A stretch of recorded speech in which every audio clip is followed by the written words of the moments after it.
આજરોજ દેવભૂમિ દ્વારકા જિલ્લાના ખંભાળિયા પોલીસ સ્ટેશનમાં એક ફરિયાદ દાખલ કરવામાં આવી છે.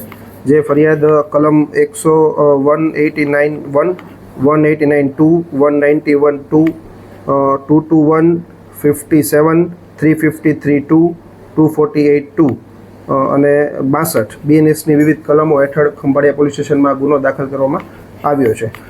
આ ગુનો જે છે તે અન્ય 30 ઈસમો વિરુદ્ધ દાખલ કરવામાં આવ્યો છે, જેમાં ઈસુદાન ખેરાભાઈ ગઢવી, રામજીભાઈ જેઠાભાઈ પરમાર, ખેરાજભાઈ કેશવભાઈ રૂડાચ તથા અન્ય 28 જેટલા વ્યક્તિઓ વિરુદ્ધ દાખલ કરવામાં આવ્યો છે.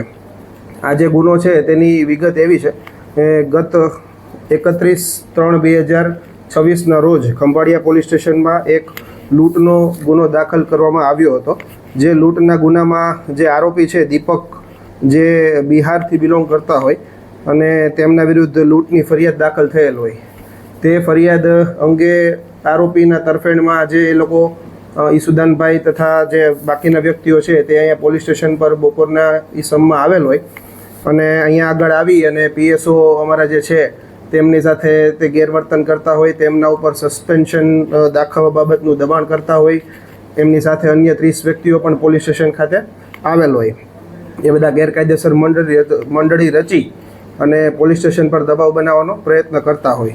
એ સમય દરમિયાન વોટ્સએપ અને ફેસબુક તેમના દ્વારા લાઈવ કરવામાં આવી અને ધક્કામુક્કી કરી અને અરાજકતા ફેલાવવાનો પ્રયત્ન પણ કરવામાં આવ્યો હતો. ત્યાં આગળ જે ફરજ પર હાજર PSI છે તેમના દ્વારા તેમને સમજ કરવામાં પણ આવી કે તમારી જે રજૂઆત છે તમે કાગળ ઉપર રજૂ કરો અને આ રીતે ગેરકાયદેસર રીતે અહીંયા મંડળી એકત્રિત ન થાવ. પણ તેમ છતાં તેમના દ્વારા પોલીસ સ્ટેશન ખાતે હુલ્લડ કરવામાં આવ્યું હતું. આ અંગે અમારા જે PSI છે UK જાદવ, તેમના દ્વારા સરકાર પક્ષે ફરજ રૂકાવટ તથા રાયોટિંગ તથા ગેરકાયદેસર મંડળી રચી અને આ બધા અડચણરૂપ બની આ અંગેનો કાયદેસરની ફરિયાદ આપવામાં આવી છે અને તે અંગેની હાલ તપાસ ચાલુ છે. તમામ જે આરોપીઓ છે તેમને હાલ અટકાયત કરવામાં આવી છે. સુદાનભાઈ, શું આજની ઘટના હતી ને શું તમે રજૂઆત કરી હતી? પોલીસે તમારી આજે શું વ્યવહાર કર્યો? બિલકુલ, આજે જે રીતે અમારા કાર્યકર્તાઓની અટકાયત કરી હતી એટલે મામલે અમે રજૂઆત કરવા આવ્યા હતા અને પોલીસને એવું લાગ્યું કે ભાઈ આ રજૂઆત યોગ્ય નથી, વિડીયો બનાવો છો, એટલે એમણે અમારી અટકાયત કરી હતી, ધરપકડ કરી હતી. ભાજપ સરકાર મને લાગે છે કે આમ આદમી પાર્ટીના કાર્યકર્તાઓથી ડરી ગઈ છે. જેલથી ડરાવવાની બીવડાવવાની પણ કોશિશ થઈ હોય એવું લાગે છે, પણ લોકો છે એ હંમેશા અત્યાચારની વિરુદ્ધમાં મતદાન કરતા હોય છે.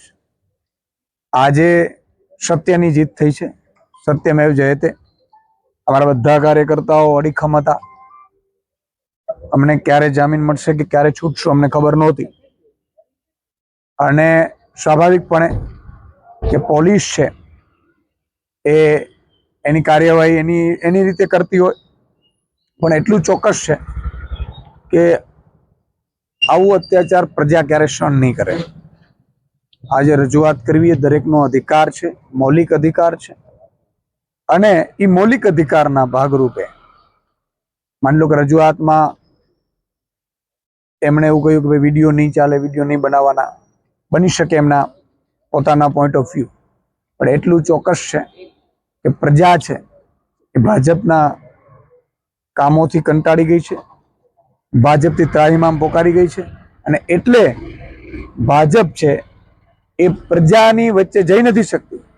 એટલે એન કેન પ્રકારે કોઈ પણ રીતે એ આમ આદમી પાર્ટીને ડેમેજ કરવાની કોશિશ કરે છે. પણ અમારા બધા કાર્યકર્તાઓ મજબૂત રહ્યા છે.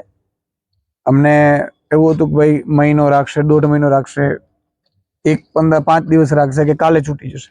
શું તમારો મુદ્દો હતો? શું રજૂઆત કરી? બિલકુલ, મેં કીધું ને કે અમારા કાર્યકર્તાની અટકાયત થઈ હતી એટલે અમે રજૂઆત કરવા આવ્યા હતા કે ભાઈ કાર્યકર્તાની અટકાયત કરી છે અને એનો કોઈ ગુનો નથી, એની ઉપર ખોટી FIR થઈ છે અને આવી રીતે સેમ પેટર્નમાં 4 થી 5 જગ્યાએ FIR થઈ, સેમ પેટર્નમાં. એટલે અમે અહીંયા રજૂઆત કરવા આવ્યા હતા. એ અમારો મુદ્દો હતો. પોલીસનો વ્યવહાર કેવો છે તમારી સાથે? જો પોલીસ છે એ હંમેશા મને એવું લાગે છે કે ચીઠીની ચાકર હોય છે. પોલીસ ઘણી વખત એવું થતું હતું કે ભાઈ જવા દેશું, પછી એમ કે ના ના તમને પાસે ધરપકડ કરવાની છે, અટકાયત કરવાની છે, અટક કરવાની છે, એ એની કાર્યવાહી કરતી હોય છે. એનો અમને વાંધો પણ નથી. અમે જેલ કે એના અત્યાચારથી અમે ડરવાના નથી. અમારી સાથે ગુજરાતની જનતા છે.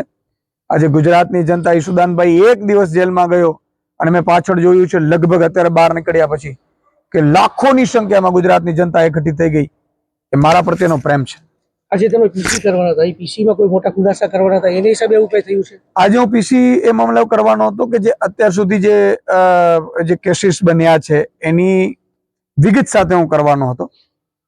બની શકે કારણ કોઈ પણ હોઈ શકે, જરૂર નથી કે એ જ કારણ હોઈ શકે, પણ અમે કહીએ છીએ ને કે ભાઈ અમે ગુજરાતની જનતાનો અવાજ બનવાની કોશિશ કરીએ છીએ. અમે ગુજરાતની જનતા માટે લડીએ છીએ અને લડતા રહીશું. સ્થાનિક સ્વરાજ્યની ચૂંટણી જાહેર થઈ છે, એમાં દબાવવા માટેની કોશિશ થઈ હોય એવું બની શકે. સ્થાનિક સ્વરાજ્યની ચૂંટણીની મને ખબર નથી, હું તો અંદર હતો, પણ કઈ તારીખ આવી છે એ પણ ખબર નથી. પણ એટલો હું ગુજરાતની જનતાને મને વિશ્વાસ છે કે અમે આમ આદમી પાર્ટી વાળા દરેક કાર્યકર્તાઓ અત્યારે મજબૂતાથી લડી રહ્યા છીએ.